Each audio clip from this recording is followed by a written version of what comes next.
দেখুন, এই রিবা থেকে দূরে থাকার জন্য একটা হাদিস যথেষ্ট, যে 4 শ্রেণীর মানুষকে আল্লাহ রাসূল সাল্লাল্লাহু আলাইহি ওয়াসাল্লাম লানত করেছেন, অভিশাপ দিয়েছেন।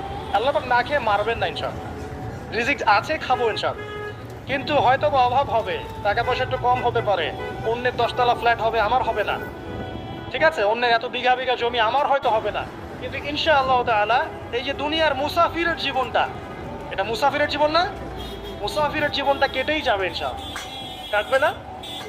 যে কোনো ভাবে কেটে তো যাবেই ইনশাআল্লাহ। এই যে পরকালের জীবনটা একটা চেতনার শক্তি, জানেন?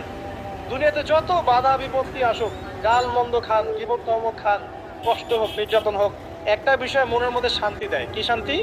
যে এই দুনিয়ার জীবনটা তো আর চিরস্থায়ী নয়, এটা তো আর সারা জীবন থাকবে না। ইনশাআল্লাহ এই অবস্থা আস্তে আস্তে পরিবর্তন হয়ে যাবে। ফাইন্না মাআল উসরি ইউসরা, পরকালে ইনশাআল্লাহ পাবো। দুনিয়াতে না পেলে কি হয়েছে, পরকালে পাবো ইনশাআল্লাহ।